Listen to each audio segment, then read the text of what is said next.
Assalamualaikum warahmatullahi wabarakatuh.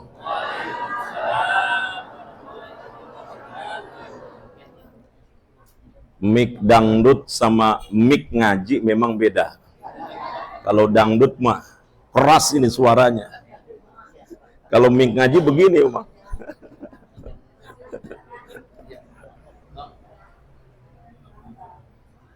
Bismillahirrahmanirrahim. Alhamdulillahilladzi. Nah, ini bagus ini. Pas saya bandingkan dengan dangdut jadi bagus ini.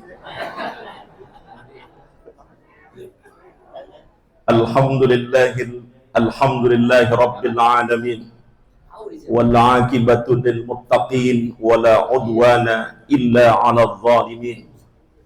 Asyhadu an la ilaha illallah wahdahu la syarika lah wa asyhadu anna Muhammadan abduhu wa rasuluh la nabiyya wa la rasula ba'dah.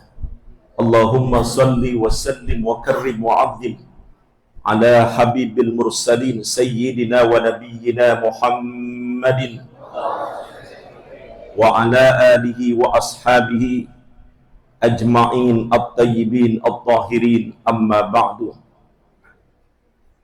Rabbi shrah li sadri wa yassir li amri wahlul 'uqdatam min lisani yafqahu qawli waj'al li waziran min ahli. Rabbi a'udzu bika min hamazatis syayatin wa a'udzu bika rabbi ay yahdurun. Ini sini sama Kiai Syarifuddin tadi. Giliran saya mic-nya bagus suaranya. Giliran beliau tadi kecil. Sini sudah ini. Hadratal mukarramin wal mukarramat. Guru kita tercinta selaku pimpinan pondok pesantren Qalbun Salim.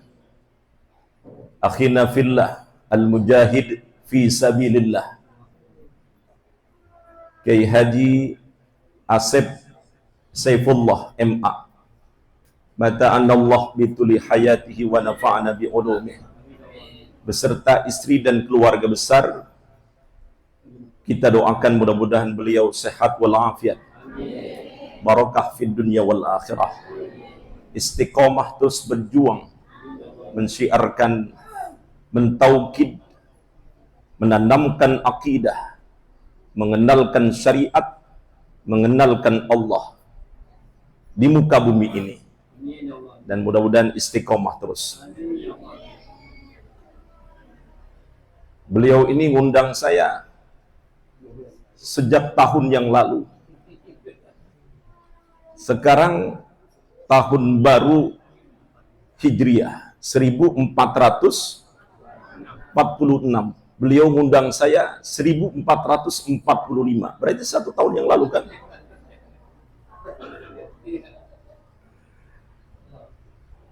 Kemudian yang sama-sama kita hormati guru kita Kiai Haji Syarifuddin.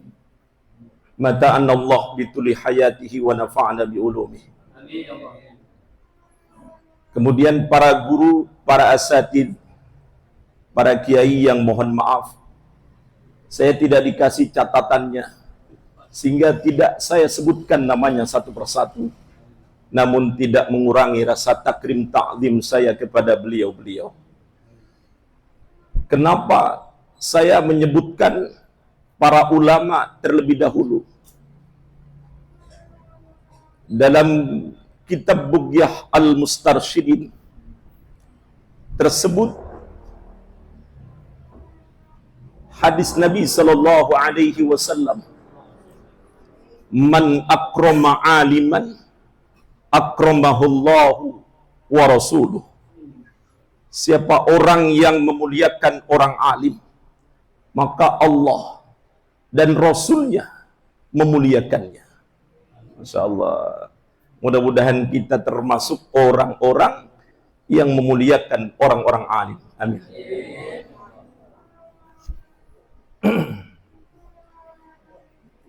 Ini Di dalam kitab tersebut juga balasan orang yang memberikan hadiah kepada guru,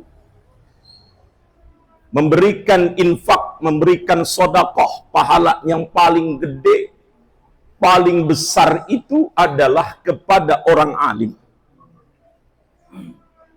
Ada 5 tingkatan. Imam As-Suyuti memberikan, memaparkan, mendeskripsikan 5 tingkatan sedekah. Yang paling tinggi itu adalah sedekah memberikan hadiah kepada guru, kepada orang alim. Karena besarnya jasa orang alim.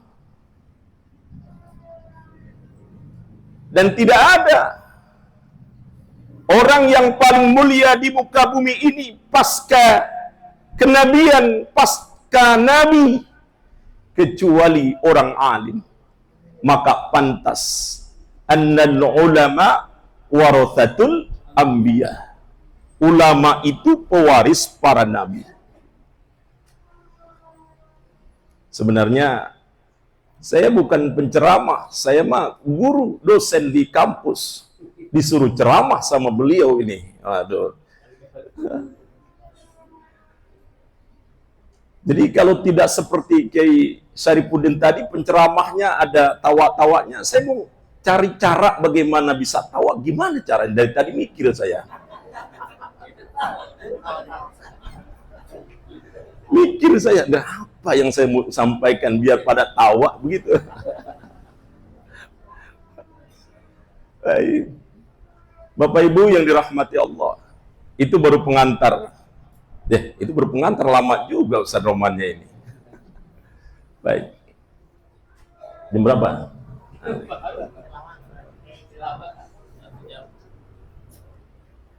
Ini tahun baru Muharram, tahun baru Hijriah. Bulan Muharram sekarang ini. Kita tahu tahun baru Hijriah itu momen besar umat Islam. Tercatat masa Umar Ibnul Khattab radhiyallahu an menetapkan hijrahnya Nabi itu pada saat Muharram. Jadi tahun baru ini, tahun baru umat Islam, harus kita semuanya mengambil momen penting untuk melakukan hijrah. Rupanya dalam sejarah hijrah, hijrah itu bukan dilakukan oleh Nabiuna Muhammad sallallahu alaihi wasallam, tetapi hijrah itu dilakukan oleh para nabi, para rasul, sejak Nabi Adam alaihi salam sampai Nabi kita Muhammad sallallahu alaihi wasallam. Bukan hanya para nabi, para rasul yang melakukan hijrah, tetapi para sahabat Nabi juga melakukan hijrah. Bukan hanya para sahabat Nabi yang melakukan hijrah, para ulama-ulama, para aulia Allah juga melakukan hijrah. Agar apa? Hijrah itu dilakukan agar mereka mendapatkan perubahan. Tidak mungkinlah Islam masuk ke Nusantara ini tanpa ada sahabat Nabi yang berhijrah untuk menyebarkan agama Allah di bumi Nusantara ini. Tidaklah mungkin Islam tersebar di Nusantara ini tanpa ada ulama yang melakukan hijrah ke Nusantara ini, sehingga Islam tersebar di Nusantara ini. Jadi dengan hijrah ada perubahan.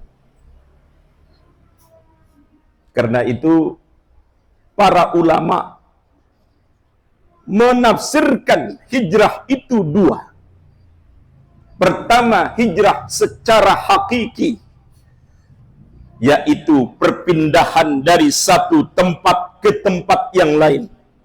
Itu pun menjadi sunnah.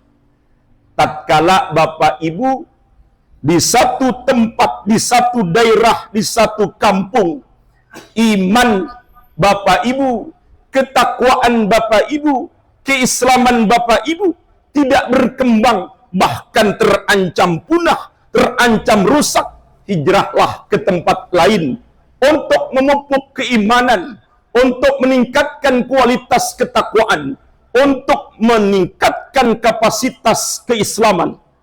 Jangan sampai hidup ini makin lama iman makin terpuruk, keislaman makin lama makin terkikis. Jangan sampai. Sebab iman, Islam, keimanan, ketakwaan, keislaman kita itu tidak bisa dinominalkan dengan rupiah, dengan dolar, dengan dunia sekalipun tidak akan ada ternilainya. Oleh karena itu pertahankan iman Islam. Nih, kumpul kayak begini harganya mahal. Ketenangan akan diperoleh. Majtama'a qaumun fi baitin min buyutillah yatluna wa yatadarasuna kitaballah illa haffathumul malaikah wa ghasyiathumur rahmah wa nazalat alaihimus sakinah wa dzakara fi man indah. Beruntung kita ini termasuk kelompok yang berkumpul di salah satu rumah Allah. Nih masjid, nih musalla, rumah Allah di mana terdapat di dalamnya itu yatsluna, mereka membaca Quran, wa yatadarasuna, mereka mengkaji, mempelajari Al-Quran. Kajian tadi sampaikan oleh kiai kita. Yatadarasuna kitab Allah illa haffathumul malaikah, kecuali mereka yang kumpul tadi baca Quran, mengkaji Quran, illa haffathumul malaikah, malaikat itu mengkerumuni kita. Nih nggak muat ini. Kalau malaikat nampak nggak muat ini. Lagi kita pasti pada kabur melihat malaikat. Gede-gede. Oh. Masya Allah. Ngapain tuh malaikat itu ngerumuni? Senang dia ngelihat orang-orang yang seperti ini. Allahumma arhamhu. Ini malaikat doa ini masing-masing orang. Allahumma arhamhu, rahmati dia ya Allah. Allahumma ighfir lahu, ampuni dosa-dosanya ya Allah. Ya Allah, beruntung sekali. Enggak ada kita beli di toko obat ketenangan, enggak ada. Ya ada sih obat tenang, ada di apotik, ada toko obat. Obat tenang ada. Tidak ada, tapi yang beli, yang jual malaikat di toko nggak ada. Adanya di sini. Wa ghasyiathumur rahmah, diliputi rahmat oleh Allah. Ya Allah. Kalau orang kayak saya, kayaknya nggak mungkin masuk surga kecuali rahmat Allah yang kita bisa masuk surga. Ini kayak saya, kayak ibu-ibu mah, insya Allah masuk surga semuanya, amin. Kita orang kaya kita nih, pasti deh ibadahnya masih kurang, masih kurang ya. Bu, ngakuin nggak bu? Ya. Bapak-bapak, ampe lagi. Tidak bisa masuk surga rasanya. Illa kecuali birahmatillah, dengan rahmat Allah. Tadi wa ghasyatkumur rahmah wa nazalat alaihimus sakinah, diturunkan ketenangan. Udah tenang banget ya, nggak inget utang, walaupun nanti pulang lagi inget lagi. Tenang banget. Wa nazalat alaihimus sakinah wa dzakara fi man indah, disebut-sebut nama kita di sisi Allah. Di hadapan makhluk Allah yang lain, nama kita disebut-sebut. Seneng nggak kita disebut-sebut nama kita di makhluk Allah yang lain? Seneng kita. Kembali. Harus kembali pada makna hijrah secara hakiki. Kalau kita tidak memungkinkan mempertahankan iman di tempat itu, pindahlah. Mencari tempat yang lebih subur, yang dapat menyuburkan iman, menyuburkan keislaman. Ini alhamdulillah ada tempat di sini. Bapak Ibu beruntung dekat tempat ini, sehingga kita bisa menumbuhkan dan menyemai, membangun, menumbuh kembangkan iman kita di sini. Alhamdulillah. Mudah-mudahan terus ini tidak bubar tempat ini kecuali kiamat datang.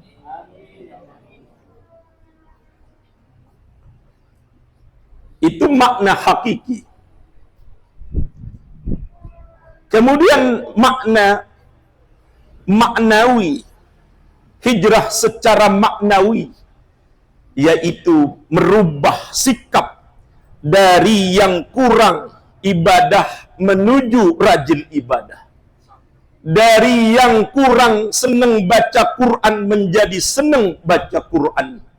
Yang tadinya tiap hari sibuk mencetin HP saja, enggak sibuk ngebet Quran, enggak sempat ngebet Quran, karena sempatnya cuma ngebet HP, berubah jadi sempat ngebet Quran. Duha tadinya enggak pernah dilakukan, dia lakukan walaupun baru 2 rakaat, enggak apa-apa. Tahajud tadinya enggak pernah, dia lakukan tahajud walaupun 2 rakaat. Tadi kata Kiai, jangan 2 rakaat lagi, taikin gitu katanya, kata Kiai tadi. Tadinya enggak seneng kumpul sama orang-orang baik, seneng kumpul sama orang-orang baik. Tadinya benci sama ulama, seneng sama ulama. Tadinya tidak suka ilmu, seneng sama ilmu. Perubahan harus terjadi. Ini sudah tahun baru Muharram, tahun baru Hijriah. Kita harus mengalami yang disebut perubahan. Kita harus hijrah. Hijrah secara maknawi. Kalau hijrah secara hakiki belum kita lakukan atau mungkin tidak kita lakukan, hijrah secara maknawi harus kita lakukan. Oh, apa Ustaz rewardnya kalau kita melakukan hijrah dari satu titik posisi ke titik posisi yang lain yang lebih baik? Allah Subhanahu wa taala berfirman di dalam Al-Qur'an, A'udzu billahi minasyaitonir rajim. Innal ladzina amanu wal ladzina hajaru wajahadu fi sabilillah. Sesungguhnya orang-orang yang beriman dan orang-orang yang berhijrah serta orang-orang yang berjuang di jalan Allah, ulaika yarjuna rahmatallah. Mereka itu orang yang mengharapkan rahmat Allah. Pasti dapat rahmat Allah. Bapak Ibu sekalian, saya contohkan rahmat Allah. Mohon maaf.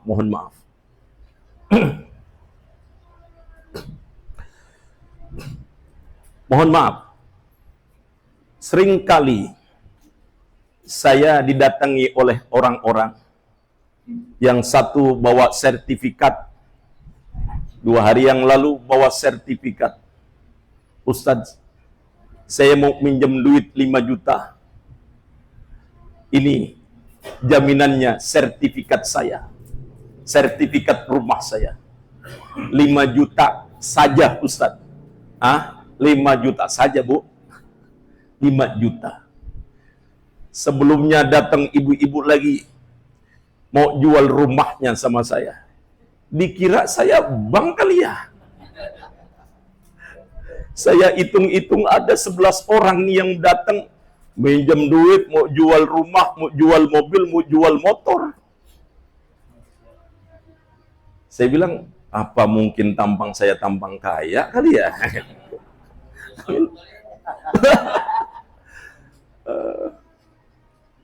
Apa yang terjadi? Saya tanya, Bu, buat apa sih uang sebesar itu? Ini Ustadz gini, punya utang Ustadz gini. Rentenir merajalela, pinjol merajalela, judi online merajalela. Kok bisa? Mereka bukan tidak punya akal, mereka punya akal, tapi tidak terfungsikan. Mereka punya hati, tapi tidak terfungsikan. Mereka punya rasa, tapi tidak terfungsikan. Kenapa mereka kok orang yang punya akal, punya hati, punya rasa, terjebak dalam persoalan-persoalan itu? Pinjol, rentenir, dan sebagainya. Kenapa bisa terjadi? Tidak ada rahmat Allah, tidak ada bimbingan dari Allah. Bapak, Ibu sekalian, lihat, ingat, yang kantornya di Meruyung, koperasi apa namanya? Koperasi Pandawa. Bapak Ibu, yang ikut koperasi Pandawa bukan rakyat jelata yang tidak berpendidikan. Mereka S1, S2, bahkan doktor sekalipun pada ikut itu Pandawa. Guru-guru yang di pesantren maupun tidak di pesantren terjebak juga tuh Pandawa. Kenapa itu bisa terjadi? Tidak ada perlindungan dari Allah. Kenapa? Karena yang di otaknya adalah dunia. Karena dia kira dunia itu bisa membahagiakan hatinya, bisa memuaskan dirinya, tapi ternyata malah menjebak dirinya ke dalam perkara yang lebih dahsyat. Banyak tetangga saya yang jual rumah gara-gara Pandawa. Karena saya tahu ini kan guru-guru sama guru saya. Saya tahu siapa-siapa yang kena.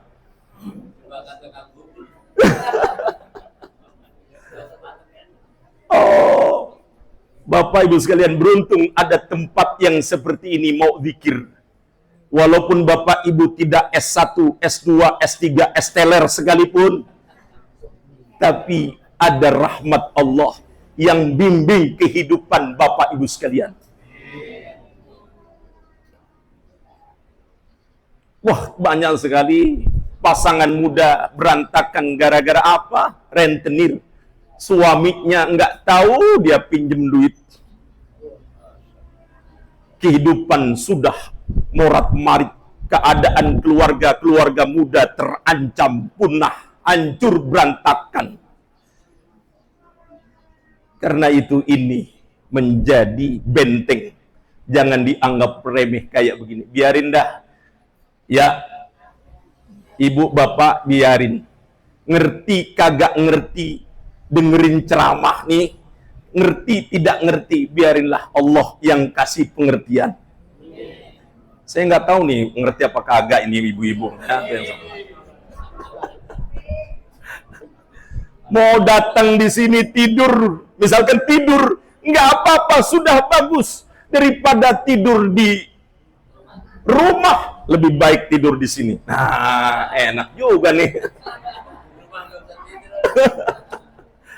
Ya Allah, udah untung dah, pokoknya untung. Coba, baru datang kopi, udah datang air teh, ada air putih, 3 warna saya. Coba kalau di rumah saya Saya masak sendiri. Begitu. Iya, Ki. Itu Masya Allah, itu tuh segala pagi-pagi ada pisang segala. Ya Allah, barakah betul. Jadi niatin istiqomah di sini. Niatin.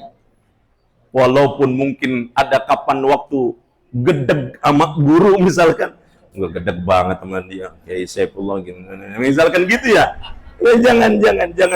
Jangan pernah gedeg ya.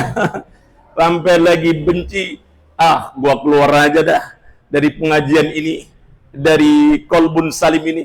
Nggak usah ada niatan keluar, nggak usah. Begitu. Ikat hati kita di sini. Cari keberkahan di sini. Gitu. Jadi mari kita hijrah. Ini rumah tangga kita jaga betul.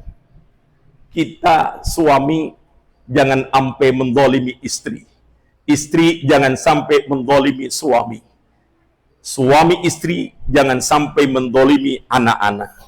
Sebab rizki bergantung kepada suami, istri, anak-anak.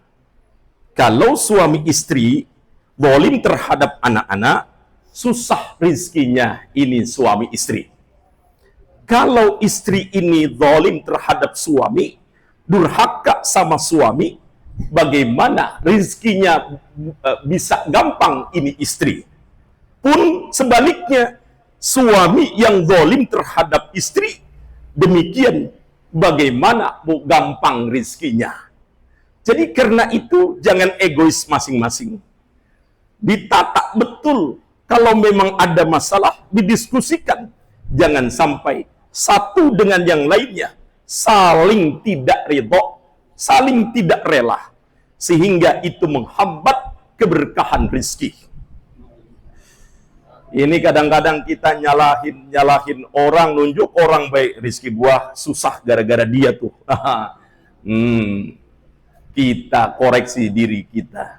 Saya susah rizki saya, kenapa? Oh mungkin saya zalim sama istri saya. Istri juga begitu, kok susah banget ya rizki. Tunjuk diri, mungkin saya zalim sama suami. Oh suami istri ini susah rizkinya. Jangan-jangan zalim sama anak nih, durhaka sama anak. Jadi bukan anak doang yang durhaka sama orang tua, bisa jadi orang tua durhaka sama anak. Karena membiarkan pendidikan orang. Emang babak emaknya sih emang nakal, jadi begitu mungkin. Babak emak harus koreksi juga, semua koreksi. Jangan menyalahkan anak. Anak itu akibat dan efek dari guru, dari orang tua, dari masyarakat, dari lingkungan. Jadi ada 3 lembaga pendidikan yang harus mengkoreksi diri. Guru, sekolah, kemudian orang tua, dan kemudian lingkungan. Itu harus koreksi semua. Maka ini pemberkah lingkungan tempat ini nih. Harus dipertahankan, jemaah sekalian. Demikian, mudah-mudahan ada guna dan manfaatnya. Mohon maaf lahir batin. Jika banyak salah, mohon dikoreksi Pak Kiai. Dan mudah-mudahan kita semua istiqomah. Billahi fi sabilil haq, billahi taufiq wal hidayah. Wassalamualaikum warahmatullahi wabarakatuh.